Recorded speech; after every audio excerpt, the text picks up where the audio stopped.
Hello and welcome, my dear friends. Welcome to an exciting review.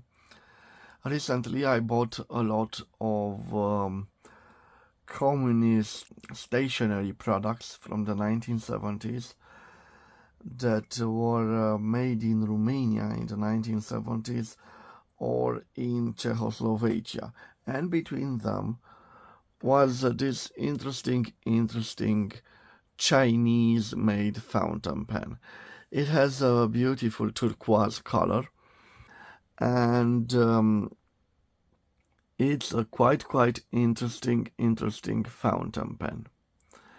I believe it was made in the 1960s, and it has lots of elements copied from American fountain pens in the 1950s. Let me zoom a little bit on it. So you can see it looks like a Sheaffer from the 1950s. Down to the band and down to this shape. So it has, I think it's made out of plastic in this beautiful turquoise, and it has some metallic trimmings. On the clip we have engraved some Chinese characters.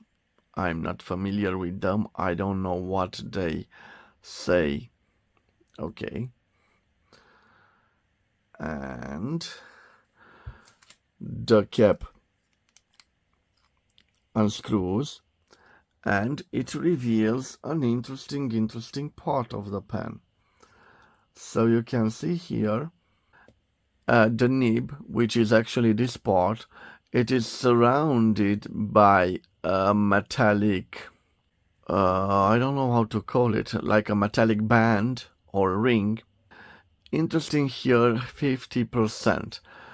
I've read on some groups, on Facebook groups, that 15% refers to the gold content, I believe, of this part over here at the top. Maybe you can help me with the things that are written right over here. Very interesting at this pen. It has this transparent part here, like a grip section. Inside of it we can see the feeder, which extends to this part. And the most interesting aspect of this pen is the fact that we have an aerometric filling mechanism similar to the Parker 51, the famous Parker 51.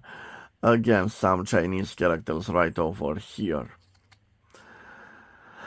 And guys, I told you that it resembles the Sheaffer models, and I have one Sheaffer model right over here. And although the Chinese model is a little bit longer, sorry. I wanted you to see the Sheaffer model. Well, the Sheaffer model is this over here, and this is the Chinese copy. Let me zoom a little bit, guys, and you can see here the Sheaffer, which indeed has a 14 karat gold nib. Let me try to zoom on it. Yes, you can see over here Sheaffers and 14 karat. Also, this pen has a slightly transparent part over here. I guess that is why the Chinese copied it. And look at the similar nib. But if the Chinese gold, I believe it's up there. In reverse, you can see. And I want you to see that this has this type of filling mechanism, of course. And the Chinese, probably because this is a more complicated filling mechanism, decided they won't use it, and instead they adapted the aerometric filling mechanism, which is a simpler mechanism, quite easy to operate.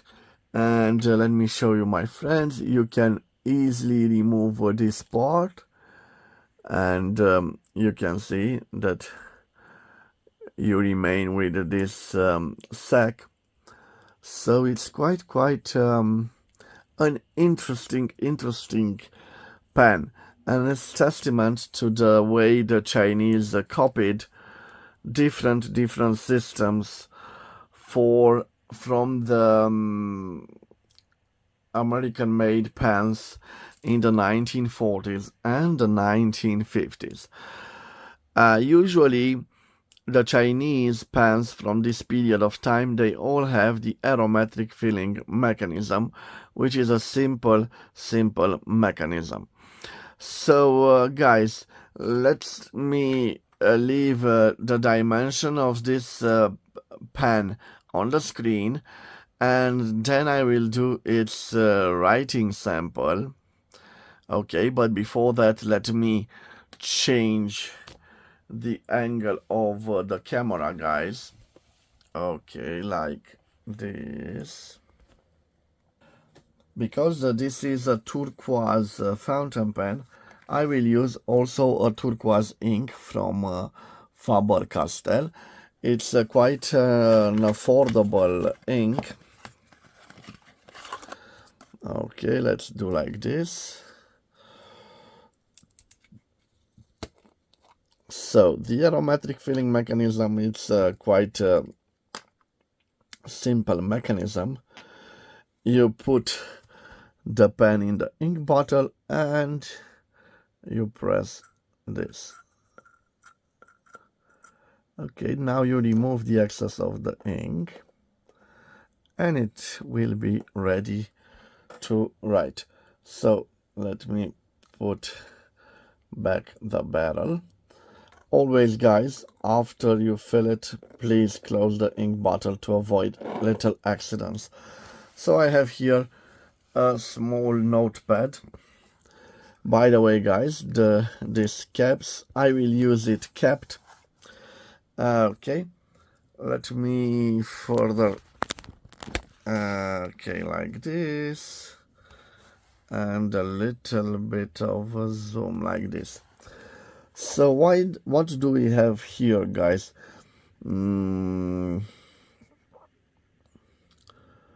So I will call it the Chinese Sheaffer copy. So guys, the nib is incredible. It writes so smooth, I don't have words. So made in China around the 1960s, late 1960s.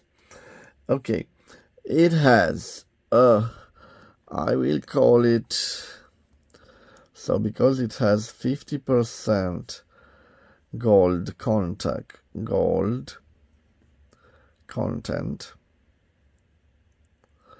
and of course, guys, we know the 14 karat gold has 585 gold content, so I should call it, I don't know, 13 karat, 14 karat content of gold in this. Okay, so the nib is very smooth. I don't know how flexible it is. Let me put a little pressure on it. Yes, no flex to it, but I bet that we have some line variance. So here, no pressure. Here I'm starting to apply pressure. No line variance.